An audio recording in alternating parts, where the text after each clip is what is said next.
क्योंकि मैं जो सेटलमेंट कर लेता है कंपनी से या सरकार से, मैं उसके साथ बैठता ही नहीं। या एमपीसीएल कंपनीच्या अधिकाऱ्यांचा सत्यानाश हो याचा आजपासून या एमपीसीएल कंपनीला कोणी वीज बिल भरणार नाही। चैतन्य पैरामेडिकल कॉलेज लेकर आया है पैरामेडिकल काउंसिल और सरकारी नौकरियों के लिए उपयोगी पाठ्यक्रम। EMLT, radiology technician, health sanitary inspector में एडमिशन जारी है। हमारा पता याद रखें, Sai Chaitanya paramedical college, Ruby City scan के ऊपर, मोची कॉर्नर। आज सुबह 8, 8:30 बजे आबा का फोन आया कि Malegaon power supply private company के खिलाफ में धरना आंदोलन है और ऑल पार्टीज है। तो मैंने उनसे कहा कि ऑल पार्टीज म्हणजे क्या, मतलब मध्य भाग के लोग हैं क्या उसमें? तो बोले नहीं, मध्य भाग के लोग नहीं है, सब बाह्य के लोग हैं। तो बोला मैं जरूर आऊंगा।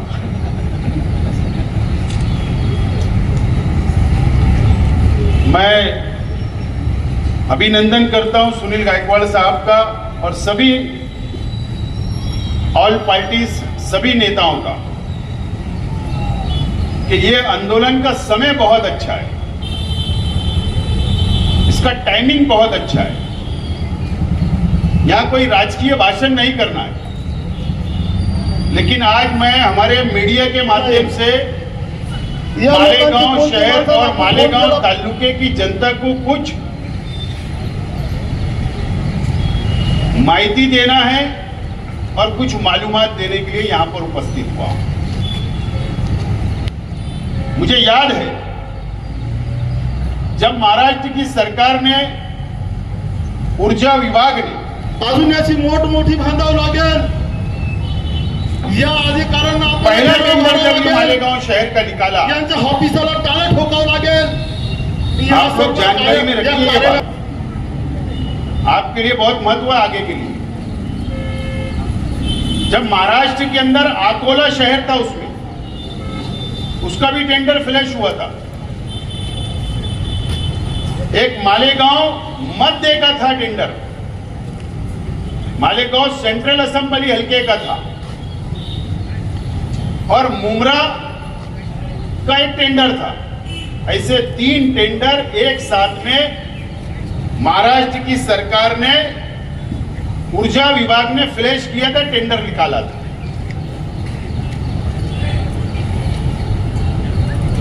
और अकोले का टेंडर रद्द हो गया था। कर्मचारी भरण्याची आवश्यकता वहां के लोकल त्या ठिकाणी पगार सत्ताधारी कमी व्हावा, आमदारों ने, उस वक्त की सरकार के सत्ताधारी आमदारों ने उसका विरोध किया, और वो अकोले शहर का जो टेंडर निकला था उसको डिलीट कर दिया गया, उसको उस टेंडर से बाहर कर दिया गया। उस वक्त मैं सरकार के विरोधी पक्ष का आमदार था। मैंने खुद विधानसभा के अंदर कि मालेगांव मध्य का भी टेंडर रद्द किया जाए, हमको प्राइवेट कंपनी नहीं चाहिए, हमको महावितरण ही चाहिए, इस तरीके का सभागृह के अंदर मैंने निषेध भी किया था और विरोध भी किया था। लेकिन मैं विरोधी पक्ष का था, इसके लिए मेरी बात का वजन जरा कम पड़ा।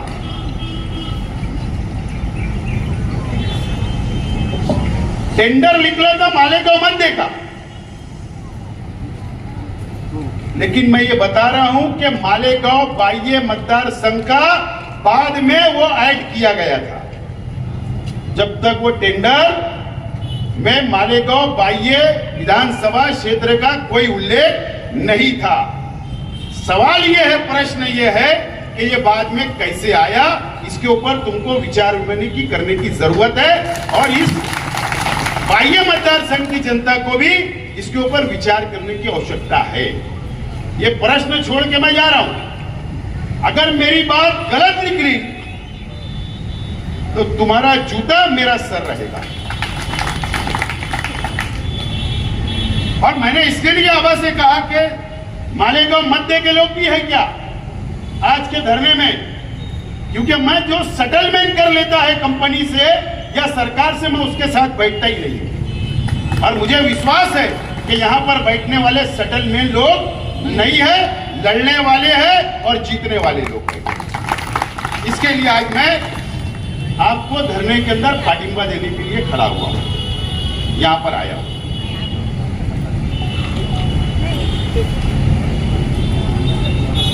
सवाल ये है कि कंपनी के विरोध में मालेगांव शहर की जनता क्यों है?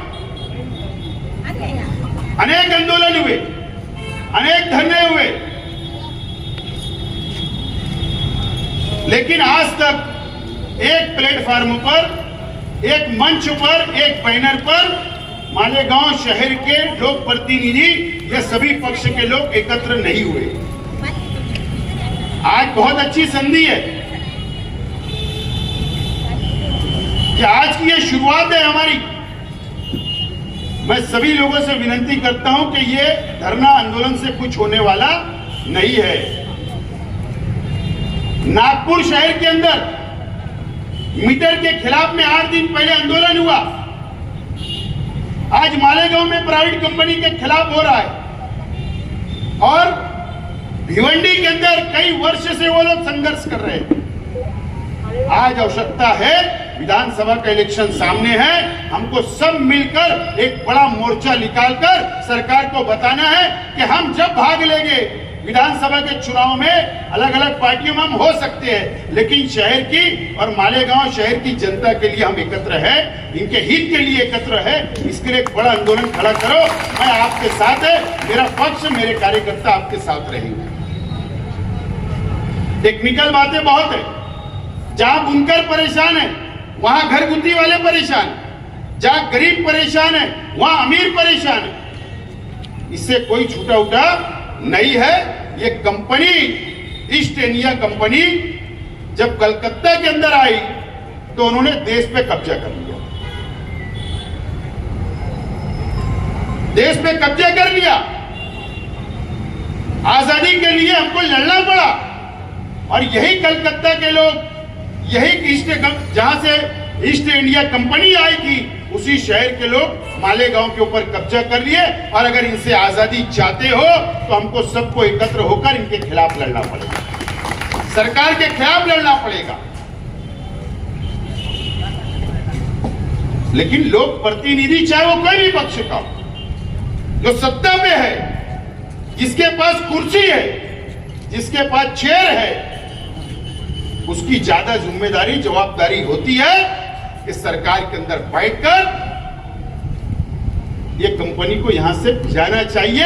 हमको कोई एग्रीमेंट के ऊपर कमिटमेंट नहीं करना है, कोई बात नहीं करना है क्या बिजली का बिल कम क्यों आ रहा, ज्यादा क्यों आ रहा, लोड शेडिंग क्यों हो रही, ट्रांसफार्मर क्यों उड़ रहे, कोई बात नहीं करना है। एक बात करना है कि कंपनी को यहां से वापस कलकत्ता भिजाना है, दूसरी कोई बात नहीं होना चाहिए। सिर्फ ये प्राइवेट लिमिटेड कंपनी, ये बिजली कंपनी नहीं है। मालेगांव के अंदर 2 प्राइवेट कंपनी चल रही है, एक बिजली कंपनी प्राइवेट लिमिटेड है और दूसरी मालेगांव महानगर पालिका भी प्राइवेट लिमिटेड चल रही है। उसको तो कॉर्पोरेशन, स्थानिक स्वराज्य संस्था बोलना बंद कर देना चाहिए। वो जनता की नहीं है, वो प्राइवेट कंपनी की तरफ चल रही है। और ये कमिश्नर प्राइवेट कंपनी के जो डायरेक्टर होंगे, जो चेयरमैन होंगे, उनके आदेश के ऊपर वो कॉर्पोरेशन को चला रहे, प्राइवेट कंपनी चल रही है वो। अगर आप लोगों का साथ रहा तो मालेगांव महानगर पालिका प्राइवेट कंपनी के अंदर 100-200 करोड़ रुपए का भ्रष्टाचार मालेगांव मध्य और मालेगांव बाह्य के अंदर हुआ है। मैं बोलता रहा, कोई मेरी बात नहीं माना, मैं लड़ रहा हूं, लेकिन मैं डरा नहीं, झुका नहीं। लेकिन मैं जिम्मेदारी से बोलता हूं कि जो टेंडर पीडब्ल्यूडी सार्वजनिक बांधकाम विभाग में निकलते हैं सरकार के पैसे से, वही टेंडर जनरल फंड से कॉर्पोरेशन में निकलते हैं। वही रोड का पैसा, वो टेंडर उधर भी निकलता, वो टेंडर इधर भी निकलता। काम होता एक एजेंसी से और पैसा निकलता 2 एजेंसी से। करोड़ों रुपए का भ्रष्टाचार है, ये भी निकालो।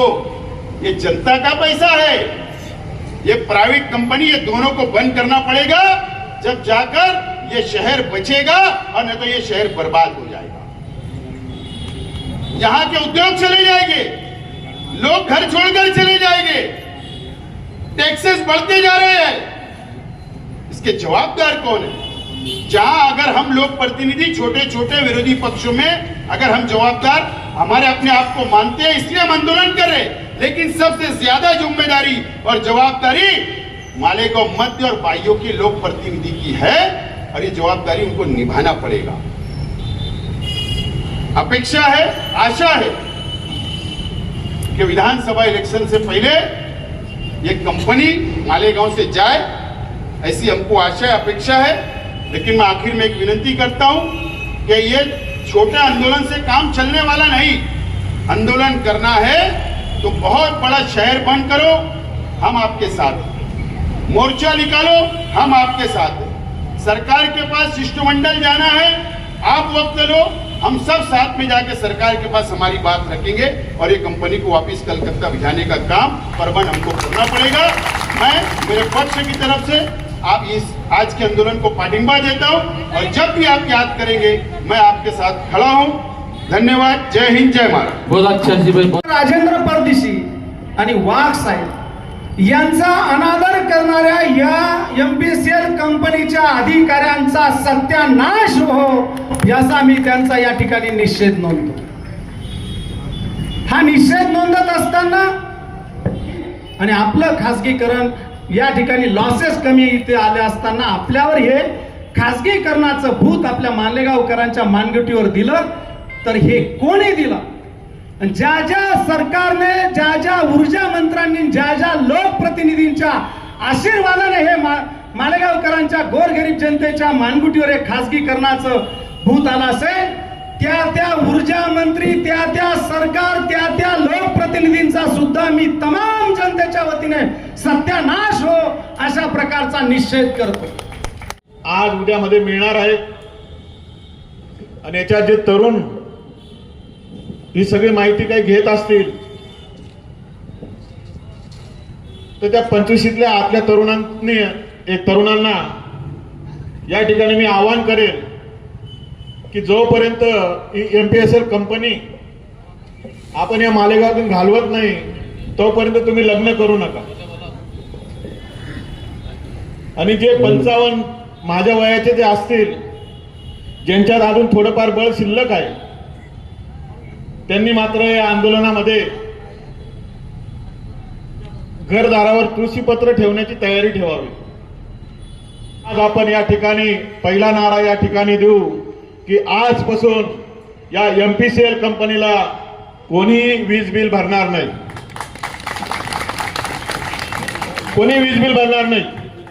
आतापर्यंत जेवढ्या वक्त्यांनी जे काही टेक्निकल मुद्दे या ठिकाणी सांगितले असतील, यांनी काय काय सुधारणा करायच्या होत्या त्या सूचना मांडल्या असतील, यांनी काय काय करायला हवं होतं, काय केलं नाही या सूचना मांडल्या असतील, मी अशा कुठल्याही प्रकारची मागणी या ठिकाणी करणार नाही। कारण 5 वर्ष अनेकांनी या ठिकाणी आंदोलने केले, धरणे आंदोलने केले, सर्व प्रकारचे आंदोलने केले। 5 वर्षात काही फरक पडला? मग आता काय फरक पडणार? कदाचित त्यांचं हे सुद्धा असेल की आज नेहमीप्रमाणे एक आंदोलन होईल, काही तास आपल्याला या ठिकाणी ऑफिसमध्ये पोलिसांच्या बंदोबस्तात राहावं लागेल, नंतर मात्र आपले जे काही धंदे आहेत ते परत आपण लगेच करायला मोकळे होऊ। मात्र यापुढे असं होणार नाही। या ठिकाणी मी आणखी एक घोषणा करतो, सुनील आबा गायकवाड पॉवर सप्लाय कंपनी ही आजपासून निर्माण झालेली आहे, आणि यानंतर कोणाचं वीज कनेक्शन जर कट झालं तर ते सुनील आबा गायकवाड पॉवर सप्लाय कंपनी ते जोडून देईल। आणि आज या ठिकाणी मी प्रायव्हेट वायरमॅनांची भरती या ठिकाणी घोषित करतो। ज्यांना माझ्या कंपनीत काम करायचं असेल त्यांनी उद्या या ठिकाणी माझ्या ऑफिसला इंटरव्ह्यूला यायचं। आणि जी काही मागणी मी या ठिकाणी मागितलेली आहे, पोलिसांना यांनी 5 वर्षामध्ये किती पैसे भरलेले आहेत याचा खुलासा आपल्याला येणाऱ्या 4-8 दिवसामध्ये होईल, एवढी खात्री मी तुम्हाला माझ्या नेत्याच्या वतीने या ठिकाणी करतो। आणि येणाऱ्या काळामध्ये जी लढाई लढायची आहे, याच्या बाबतीत आपल्याला वारंवार बैठका घ्यायच्या, जनजागृती करायची आहे. आंदोलन आज या ठिकाणी फक्त स्थगित होणार, या ठिकाणी निवेदन देण्याचा वगैरे प्रकार होणार नाही. फक्त आमचे काही कार्यकर्ते किंवा जे कामकाज बघतात असे एक दोन जण जाऊन जे काय आमचं म्हणणं आहे ते इथल्या सीओला जाऊन देऊन येतील. कुठल्याही प्रकारचे फोटो वगैरे या ठिकाणी प्रसिद्ध करेल, मागणी आपली काही नाही. फक्त त्यांना माहितीसाठी आपल्याला एक कागद सादर करायचा आहे, तो आपले 2-4 कार्यकर्ते जाऊन सादर करून येतील. ते सांगतो, आपली मागणी नाही आहे, आपल्याला त्याचा सूचना करायची आहे, त्यांना अल्टिमेटम द्यायचं आहे.